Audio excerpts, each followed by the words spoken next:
J'espère que tu as enfilé tes gants de boxe. Aujourd'hui, on se retrouve pour le face-à-face tant attendu entre deux géants américains des communications sans fil qui sont Broadcom et Qualcomm. Donc dans un premier temps, on va aller regarder les fondamentaux de ces entreprises pour déjà savoir si oui, ce sont des entreprises que tu pourrais insérer en portefeuille. Donc on va les comparer point par point sur leurs différentes métriques et à la fin de la vidéo, je te dévoilerai les prix maximaux auxquels je serai prêt à payer ces entreprises pour réaliser des rendements qui battront un indice de référence comme le S&P 500. Donc c'est parti pour la première entreprise donc, qui est Broadcom. Alors, donc, dans un premier temps, on va aller regarder au niveau de sa dette, savoir si oui ou non elle est maîtrisée. Donc on va regarder à la fois sa dette long terme et sa dette nette. Donc comme on peut le voir ici, sa dette long terme peut être remboursée en 3 années, on va dire, de free cash flow, ok. Et sa dette nette, comme vous le savez, il faut faire la différence entre sa valeur d'entreprise qui est juste ici et sa capitalisation boursière. Comme on peut le voir ici, la valeur d'entreprise est supérieure à la capitalisation boursière, ça veut dire que l'entreprise ne possède pas de dette. Donc ça, ce qui est un excellent point. Maintenant, du côté de Qualcomm, donc comme on peut le voir ici, donc une dette long terme un peu plus faible que l'entreprise Broadcom, ok.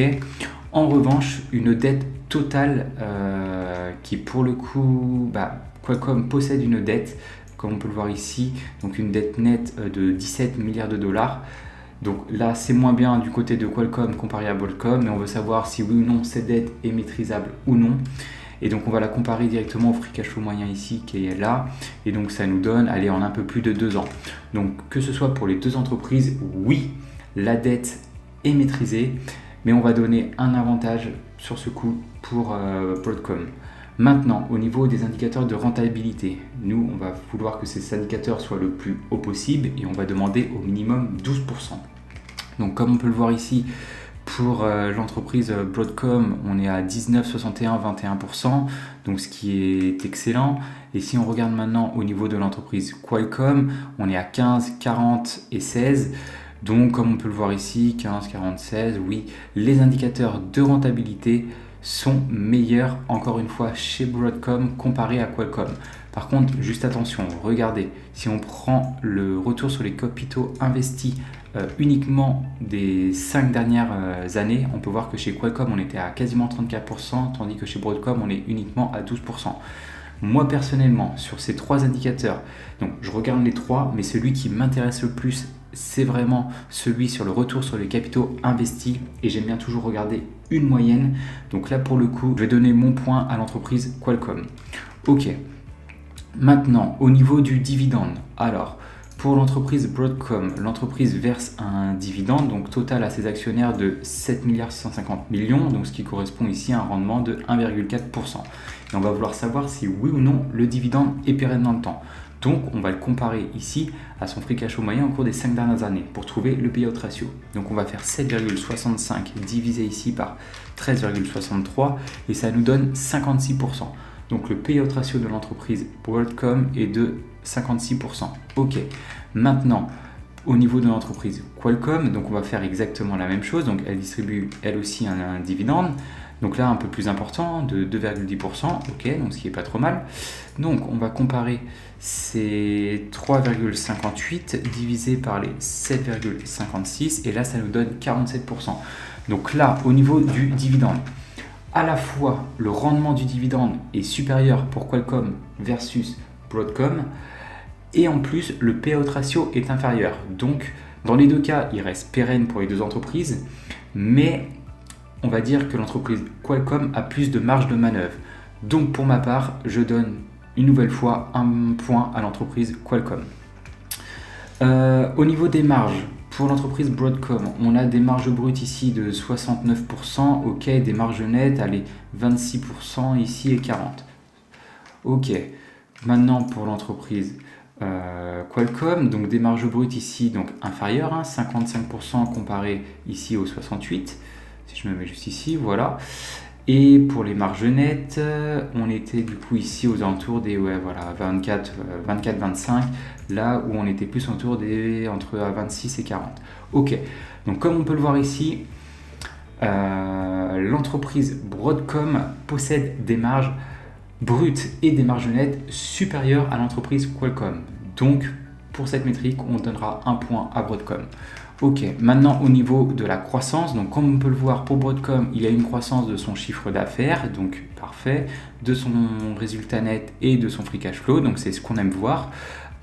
Pour l'entreprise Qualcomm, eh ben, c'est exactement la même chose. Comme on peut le voir ici, on était à 13 milliards, 12 milliards pour Qualcomm, ok, 1 milliard de moins, 11 milliards ici de résultats nets pour Broadcom, tandis qu'on était qu'à 4 milliards 78 pour l'entreprise Qualcomm, ok, et son free cash flow de 1,52 versus 8,37. Ok, c'est pas trop mal. Le seul truc à mon avis, c'est qu'il doit y avoir quelque chose de faussé dans ces résultats, parce que ça me paraît tout simplement énorme. Voilà. Comme on peut le voir ici, le résultat net de l'entreprise il y a 5 ans était 2,72 et là il a vraiment littéralement explosé au cours des 3 dernières années. Est-ce que c'est le cas aussi pour l'entreprise Qualcomm? On va aller regarder ça tout de suite. Oui, donc c'est bien le cas, mais une augmentation un peu moins importante quand même, donc, qui est passé de 4 à 8, donc il a doublé, tandis que pour l'entreprise Broadcom, il a été multiplié ici quasiment par 5, entre 4 et 5. Ok. Donc là, on va donner pour notre part un point à l'entreprise Broadcom pour l'amélioration de sa croissance, Ok. Maintenant, ce qu'on va regarder, le dernier indicateur, ça va être au niveau du nombre d'actions en circulation. Donc comme vous le savez, nous ce qu'on veut, c'est vraiment que cette métrique soit stable ou en diminution dans le temps pour ne pas que l'actionnaire soit dilué. Pour Broadcom, on voit que l'actionnaire a été légèrement dilué, donc rien de bien inquiétant, mais il a été dilué quand même de 4%, ok. Tandis que pour Qualcomm, l'entreprise a racheté 2% de ses actions. Ok, donc là on va donner un point à l'entreprise Qualcomm. Alors on va regarder maintenant vite fait les estimations des analystes. Ils s'attendent pour Broadcom ici à une croissance de son bénéfice par action. Allez, on doit être à une croissance autour de 8% annualisé, je pense, de son bénéfice par action. Et pour le chiffre d'affaires, ici une croissance... on peut voir qu'il y a quand même beaucoup moins ici d'analystes les deux dernières années. Donc on va dire une croissance annualisée autour des 7-8%. Pour Qualcomm, on est plus à une augmentation de son bénéfice par action. Autour des un peu plus haut, là quand même on est à plus de 10%. Et pour son chiffre d'affaires ici, donc en augmentation, autour des 6% environ. Donc maintenant au niveau du prix, donc là je vais mettre quoi pour l'entreprise Broadcom? Je vais demander ici du 3, 5, 7. Pour ses marges nettes, donc des marges relativement constantes comme on a pu le voir ici, un bond de cette année. Donc nous on va être quand même un peu plus conservateur. On va demander ici du 22,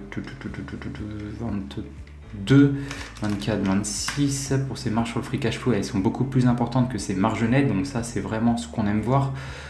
Pour ma part, je vais donner ici du 42, 45 et 42, 44, 46 plutôt.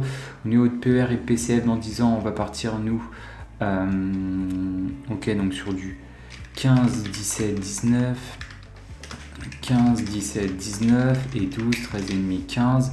Ça nous donne quoi? Ça va nous donner exactement ces chiffres. Donc comme on peut le voir, l'entreprise Broadcom semble surévaluée. Si maintenant on se met juste à 9% de rendement, ça nous donne quoi? Et bien ça va nous donner ces chiffres. Donc encore une fois, toujours une surévaluation de l'entreprise. Ok, maintenant pour l'entreprise Qualcomm. Donc ici, alors on va partir sur du pareil 3, 5, 7 de croissance du chiffre d'affaires. Au niveau des marges, beaucoup plus constantes que l'entreprise Broadcom. Donc on va partir sur du 21, 23, 25. Pour ces marges sur le free cash flow, elles sont un peu plus basses que ces marges nettes. Donc on va partir ici nous sur du 20, 21.5, 23. PER, PCF, on va mettre exactement la même chose. 15, 17, 19. 15, 17, 19.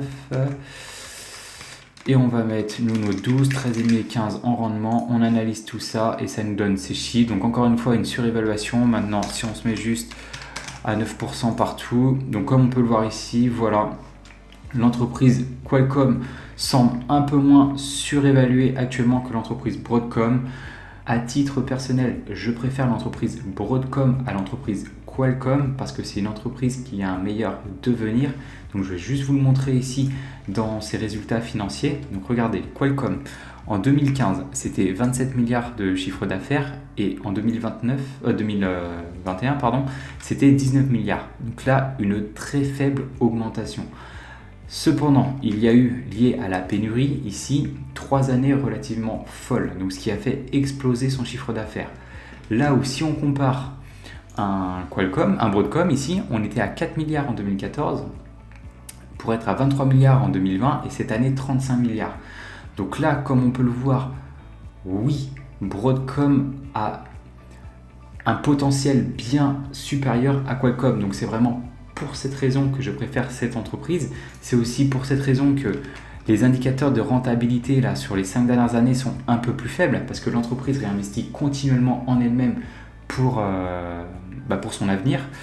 Donc personnellement, moi je préfère investir dans cette entreprise. Cependant, elle est à mon sens surévaluée. Là, comme on peut le voir ici, là, un PER de 38 et sur les 5 dernières années de 72, je ne pense pas que ce PER de 72 est justifiable avec une croissance du chiffre d'affaires tel qu'on a pu le voir et des marges ici nettes aux alentours des 26%. Donc pour ma part, je vais attendre de voir ce que ça va donner au cours des prochaines années et si le prix chute à un prix convenable, je commencerai à rentrer en position sur cette entreprise. Juste avant de finir, si tu n'es pas abonné, je t'invite à le faire. Ça te permettra d'être notifié des prochaines vidéos que nous allons sortir. Et on a lancé récemment une playlist sur les différentes métriques qui sont importantes en bourse.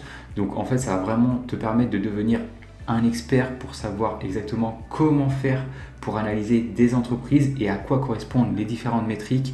Là, très prochainement, tu seras en mesure de savoir exactement comment analyser un compte de résultat, donc en partant du chiffre d'affaires pour aller ici jusqu'à son résultat net. Donc n'hésite pas à t'abonner à notre chaîne. C'était Maxime, dans tous les cas on se retrouve dans une prochaine vidéo. Ciao!